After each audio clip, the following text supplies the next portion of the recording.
On a night where the Rangers will want what happened in Vegas to stay in Vegas. Rangers surrender a goal in each period, and their 6-game road winning streak is over. They lose 3-2 to the Vegas Golden Knights. Welcome to the Mercedes-Benz Rangers postgame show. John Giannone, Henrik Lundqvist, and Steve Valiquette.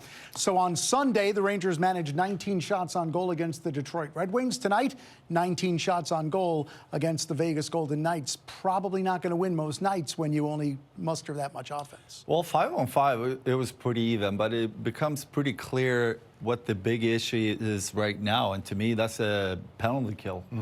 Too many goals given up over the last 10 games. Today, 2 out of the 3.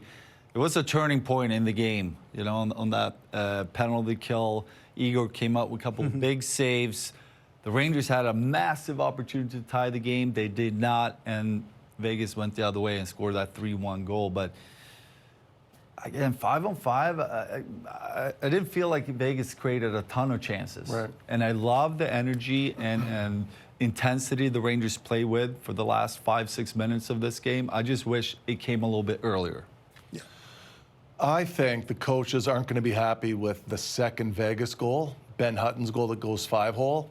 And I think the reason why is because when you have the puck isolated in the corner, JT Miller's your captain, Gavrikov and Fox are in the corner. It's 3 Rangers, but it's your best pair and your captain against 2 Vegas players. And the Vegas guys win that battle. It goes up the wall. JT Miller's effort coming off the wall could have been better to push and then allow them to stand up. And then the goal itself, it's not a great goal, so Igor wants the goal back. But altogether, it's really it's a bad body language play for me, too, coming off the wall. And everybody just seems a little sleepy on it. And this, to me, is the game right here. You need a second effort when one of your men gets beat, but it's your leadership guys in the corner there. And I think that's where the coaches, if I'm in the coaches' room, we're saying, hey, the game was lost on the PK, and it was lost on that play in the corner. Yeah, that play made it 2-0 in the second period. What Henrik was talking about, too, really was the moment that was the balance of power shift in the game, right? 2-1, third period. The Vegas Golden Knights go on the power play, and in the span of a minute and a half, it looked for all the world like Vegas scored, the Rangers scored, and then ultimately Vegas scored. Yeah, well, Vegas, there were some swings. There were some swings, and the cards just didn't fall in the Rangers' favor on this play. I like what you're doing. And, you know, there was second effort saves, and I have to say, Igor did have some big saves in this game. He had some big moments, and this was his largest. That's crazy. You know, it's crazy scramble save. Reverse pad stack? Yeah, not a reverse. You're right. It's a reverse pad stack, not a scorpion. And then this play from Trocheck to Goalie. Schmid just makes a great save to close. And then Igor comes out a little further than I think he would like to if he had a second chance at this one. And there is maybe a little contact, but sometimes, too, as goalies will admit, we look for contact. And maybe he was looking for a little contact. So contact outside the crease, though. Yeah, that's the danger you run into. If you're a goalie and you challenge too much, suddenly you will be bumped into. If you stay within your crease, you are going to cover less, but you are protected. Yeah. And that cost him a little bit because you can see the Vegas player really pulled his stick to his right. All his balance ends up on his right leg, and suddenly it's very hard to make that save to his left. Yeah. So, again, coming out means you cover more, but you are exposed to more contact. Yeah, Rangers cut it to 1 with 2:43 remaining in the third. Vincent Trocheck goal, Panarin and JT Miller the assists, but that is how it would end. And this is where we begin the post-game reaction with the captain, JT Miller, after the 3-2 loss. 2 teams, I think, that play a similar brand of hockey. I mean, special teams was the difference. You know, simple as that. We have one called off. It's a very tight game, games that we're comfortable in being in. That being said, yeah, it's not a bad game, just a hard-fought hockey game on the road. I mean, special teams could be a little better. It's a different outcome. For you personally, the points haven't really come this year. Yep. Just what's your, I guess, assessment of how you've played? Because you do often have to play against the other team's top players and take those hard defensive minutes. Yeah, I've been playing against top lines for years, you know, a handful of years now, and that was my next point. Is at some point you look in the mirror, and I'm speaking on behalf of myself. I certainly expect a hell of a lot more than production than what I have. I've never really gauged my game on points, and I've said that a lot. Typically when I bring my game, the points come. That being said, this year it seems like, nothing's really going in the net, but we've had a big enough sample size that 25% of the season is gone, and we're in a lot of one-goal games. If I can raise my personal standard and lead the team a little bit better production-wise, I think our outcome in these games are going to change.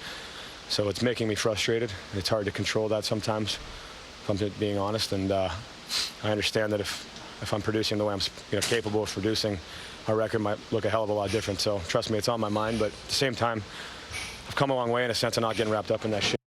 Trying to lead by example and play physical and win face-offs and go to the net when it's my turn. And perfect example is the goal getting called off tonight. I just feel like it's a little snake bit like that. I don't expect to have a point per game every season, but I certainly feel like I could be a little farther along than where I'm at now. What are you seeing from the team offensively as a whole the last couple games? Thanks. Well, we're not going to get, we had a good little clip there, but, that's the talking point after the game is how can we get inside more, draw more penalties so they get one power play and we get 3 power plays, that type of stuff. Production's not coming easy. It's a handful of guys, and it's myself is the only guy I'm worried about. And like I said, it pisses me off when we're in these one-goal games. It's disappointing because I want to do more. But that being said, I don't think I need to change a lot to get there. I just think it's close. It's just not clicking. The timing's off. If I start chasing the game that way, it's going to turn ugly for me. So I got to make sure I stay the right way and just worry about my own game and try not to get too frustrated. But the fact of the matter is, we've lost a lot of one-goal games, and I'm not producing. So, yeah, it's a talking point for myself. Appreciate it. There's some honesty from the captain and some introspection as well, right? And we've seen this over the years from players of that magnitude. Talking about looking in the mirror, he said, I certainly expect more production than what I have. I don't gauge my game on points, JT Miller said. But that said, the pucks are not going in the net. And then he said, quote, it's making me frustrated. I'll be honest about it. Trust me, it's on my mind. Thoughts? I like what he's saying. As a leader of the team, you are putting a lot of pressure on your teammates, but it's not even coming close to the amount of pressure you're putting on yourself to be that type of player, the role player. And I like the fact that he's saying he's not basing his game on points. Mm-hmm. It's the way he wants to play, compete level, all over the ice, and the points will come. That being said, of course, the pressure keeps adding on. Like he's talking about, they've been losing a lot of one-goal games, and he feel like he should be able to produce more. I don't think he's playing with the pace that he needs to play with. I think athletes look at it this way. You can look at it 3 ways. You can say about an athlete that's underperforming, you can say they're lazy, you could say they're out of shape, or they're hurt. Usually it's one of those 3 things. I don't know what's going on with JT, but he's not playing with the pace that he should be playing with. I can speak from the analytical view, too, because I was looking at his scoring chances today, this season, versus the year that he had 37, which is 2 seasons ago. When he had 37 goals, he was getting .75 high dangers a game. It's a really good number. Right now, he's getting 1. He's getting enough chances. But what we talked about in the pregame show was the chances aren't coming off of his stick with pace either. They're kind of flubbed. Right, not clean, right? Not clean. And for those couple, reasons, I think again, the athlete's looking for a solution. What's going on here? Why am I not playing with pace? Is that a byproduct of "it's on my mind," which was his exact words? When you don't get pucks clean off the stick, can that sometimes be? Is it like the yips? Yeah. Could be, but they're just not coming off clean. And JT scores around the net, broken plays, rebounds, screens. He will have a very good chance to score in the next game on Thursday if he spends more time there and willing to really screen the goalie and take one maybe off your pants. Yeah. The problem is, as an athlete, hockey player, for example, that if you're not scoring, you have to talk about it a lot. You do think about it a lot. But really what you need to do is think about the right thing to do in front of the net when you get an opportunity. Not think about so much, I can't miss this opportunity, I need to score more. But it's hard to not get stuck in that thought process when you're, after each game, have to talk about it and your mind wanders that way. So it's important. The one thing I left out, the mental side of it. right? That's the other thing, too. It could just be mental, of course. And that is exactly what it sounded like after the 3-2 loss for the Rangers in Vegas.